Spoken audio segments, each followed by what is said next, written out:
हमारे students Hindi study tips channel में आपका स्वागत है। आज हम बात करेंगे मुहावरों पर। जो हिंदी के जो मुहावरे होते हैं, जिनके अर्थ और वाक्य में प्रयोग जो हमें राइट करना होता है, किसी भी एग्जाम्पल में जो हमारे मुहावरे आते हैं, वो बहुत ही इंपॉर्टेंट क्वेश्चन आता है कि मुहावरे यानी कि क्या तो उसका अर्थ आपके सामने आएगा तो उसका मुहावरा लिखना होगा, या फिर मुहावरा और अर्थ दोनों आएंगे, उसका वाक्य में प्रयोग आपको राइट करना होगा। ऐसे क्वेश्चन हमारे सामने आते हैं। तो ये हमारे सामने ज्यादा डिफिकल्ट तो नहीं है, लेकिन हम अगर इसको ध्यान से नहीं पढ़ते, ध्यान नहीं देते, तो हम क्या होते हैं, थोड़ा कंफ्यूज हो जाते हैं। सेम इनके जो इनका अर्थ निकलता है वो सेम सेम होता है, और उसी में क्या होता है, हम थोड़ा सा कंफ्यूज हो जाते हैं। तो इन कमियों को दूर करने के लिए आप इस वीडियो को कंप्लीट जरूर देखिएगा, और जो इस चैनल को पहली बार देख रहे हैं वो इसको सब्सक्राइब जरूर करिएगा। तो सबसे पहले हमें इसका अर्थ समझना जरूरी है कि मुहावरे होते क्या है। तो मुहावरा एक वाक्य होता है, यानी कि कई शब्दों से मिला हुआ एक छोटा वाक्य, जिसको हम पदबंध भी कह सकते हैं। पदबंध का मतलब होता है एक पद जो बंधा हुआ है कई शब्दों से। तो उसका शाब्दिक अर्थ क्या होता है, उसको कुछ भावार्थ निकलता है, और वही भावार्थ क्या होता है, उसका कुछ अलग हटकर हमें मिलता है। जैसे मैं कोई भी वर्ड आपके सामने बोल रही हूँ कि जैसे वह चौकन्ना हो गया, तो चौकन्ना, चौकन्ना का अर्थ यहाँ पे आता है चार कानों वाला, लेकिन कोई इंसान चार कानों वाला कैसे हो सकता है, यानी कि किसी के चार कान तो है ही नहीं। तो उसका जो अर्थ हमने रखा, यानी कि बहुत ही सावधान होना, तो ऐसे अर्थ हमें चेंज करने हैं। इसी तरीके से कुछ मुहावरे मैं आपको बता रही हूँ। जैसे मैंने बोला अंगारों पर पैर रखना, फर्स्ट मुहावरा हमारा अंगारों पर पैर रखना। तो संकट में पड़ना, अंगारे क्या होती है, आग होती है, और आग पर अगर हम पैर रखते हैं तो क्या होता है, मुसीबत का सामना हमें करना पड़ता है। तो वो क्या होता है, हमारे लिए बहुत बड़ा संकट होता है। तो इसका जो अर्थ मैंने लिखा वो हो गया संकट में पड़ना। अब आता है अकल के घोड़े दौड़ना। अकल के घोड़े यानी कि दिमाग में लंबी लंबी सोच जगाना। अब दिमाग में सोच जगाने का ही कोई मतलब नहीं है, उनको पूरी करना भी जरूरी है। अगर हम बैठकर सिर्फ सोचते ही रहते हैं तो उसका जो अर्थ निकलेगा थोती कल्पनाएं करना। थोती कल्पनाएं का मतलब कोरी कल्पनाएं करना। अब इसका वाक्य में प्रयोग करते हैं तो ऐसे हो सकता है कि एग्जाम टाइम में जो स्टूडेंट किसी का भी नाम रख सकते हैं, राम, श्याम, गोपाल, मोहन, जिसका भी रखना चाहे, तो किसी का भी आप फ्रेंड का नाम लिख के इसको रख सकते हैं कि एग्जाम टाइम पे या परीक्षा टाइम पर, परीक्षा के समय रमेश थोती कल्पनाएं करता रहता है, यानी कि कोरी कल्पनाएं करता रहता है, या फिर अपने अकल के घोड़े दौड़ाता है। अंक भरना, अंक का मतलब होता है अपनी बाहों में लेना। तो ऐसे लिखेंगे तो अच्छा नहीं लगेगा, तो अंक भरने का मतलब होता है गले लगाना। तो इसके लिए वाक्य में प्रयोग आप ऐसे भी कर सकते हो कि कई दिनों बाद में अगर माँ अपने बेटे को देखती है तो प्यार से गले लगा लेती है या अंक भर लेती है, या फिर बहन अपने भाई को देखती है तो अंक भर लेती है। तो ऐसे वाक्य में प्रयोग आप कर सकते हैं। अकल का दुश्मन, अब खुद की अकल का कोई दुश्मन थोड़ी ना हो सकता है। तो अकल का दुश्मन यानी कि जो काम करने से पहले थोड़ा बहुत कुछ सोचता ही नहीं है, तो वो क्या होता है, महामूर्ख, यानी कि सबसे बड़ा बेवकूफ आदमी। तो इसका जो आप एग्जाम्पल लोगे तो कालिदास को लेके ले सकते हो कि वो क्या करते थे, जिस डाली पर बैठते थे उसी डाली को ही काटते थे, यानी कि थोड़ा बहुत भी दिमाग नहीं लगाते थे कि जिस डाली पे बैठे हैं उसी को ही काट रहे हैं, तो कटेगी तो कहाँ, खुद भी आके गिरेगा डाली के साथ में। तो ऐसे वाक्य में प्रयोग आप कर सकते हैं। अंगूठा दिखाना, अब अंगूठा दिखाने का मतलब ये नहीं कि ऐसे अंगूठा दिखा दिया, वो वाला नहीं है।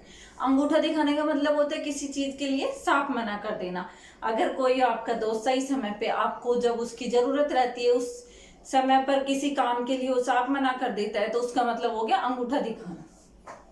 अंधेरे में रखना यानी कि भेद छिपाना।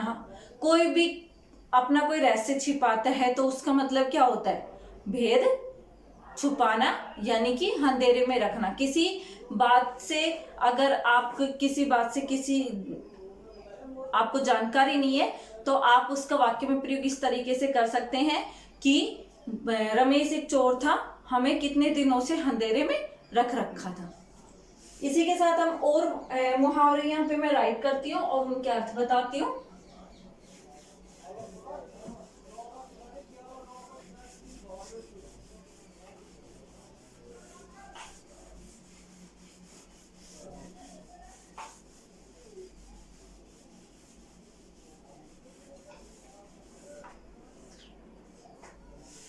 जैसे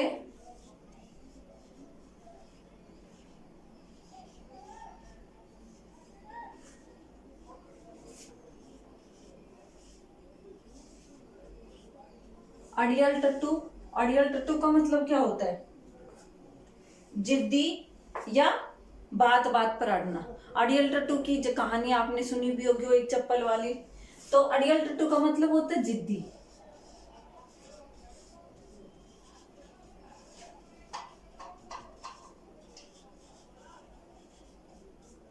यानी कि कोई भी बच्चा होता है जो हाँ बहुत ही जिद्दी होता है, उसको हम अड़ियल टट्टू का नाम दे सकते हैं कि गोपाल बहुत ही अड़ियल टट्टू है, यानी कि बात बात पर किसी के साथ अड़ता है, बात नहीं मानता, तो वो अड़ियल टट्टू से संबोधित उसको कर सकते हैं। अच्छे दिन आना।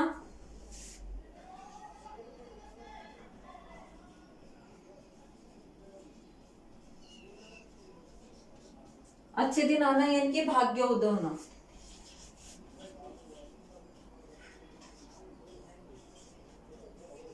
अब भाग्योदय का मतलब क्या होता है? यानी कि भाग्य में अच्छी अच्छी चीजें मिलना। रमेश को नौकरी मिली तो उसका भाग्योदय हो गया, यानी कि रमेश को नौकरी मिलते ही उनके अच्छे दिन आ गए। ऐसे भी आप कर सकते हैं। 9, आंखें खुलना।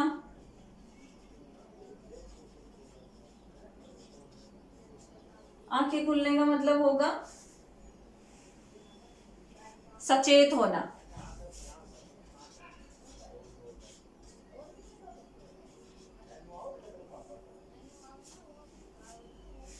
सचेत होना यानी कि अगर आपके सामने कोई मुसीबत आती है, उसके लिए आप पहले ही सचेत हो जाते हैं, यानी कि उस मुसीबत का सामना करने के लिए, जैसे आपका एग्जाम आ रहा है तो एग्जाम के लिए आप पहले ही तैयारी में जुट जाते हैं, यानी कि पहले ही सचेत हो जाते हैं। तो आप ऐसे भी बोल सकते हो कि परीक्षा की जब दिनांक आई तो उसको देखकर हमारी आंखें खुल गई, यानी कि हम पहले ही सचेत हो गए। ऐसे भी आप राइट कर सकते हैं।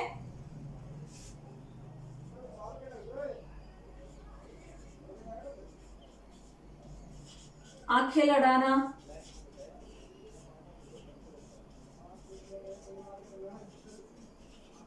प्यार करना या प्रेम करना, यानी कि एक लड़का लड़की दोनों आपस में आंखें लड़ाते हैं तो उसका मतलब क्या होगा? प्रेम, या और भी आप इसके XYZ कोई भी एग्जाम्पल राइट कर सकते हैं।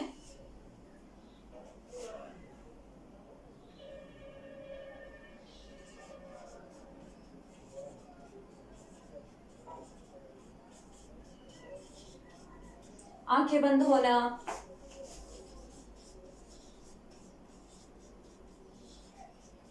मृत्यु हो जाना।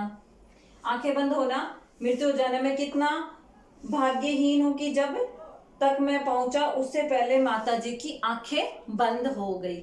यानी कि आप इसके बारे में अपने घर वालों से रिलेटेड कोई योग डाल सकते हैं। Thank you, have a nice day. आगे के जो मुहावरे हैं वो हम बुक से पढ़ेंगे नेक्स्ट वीडियो में।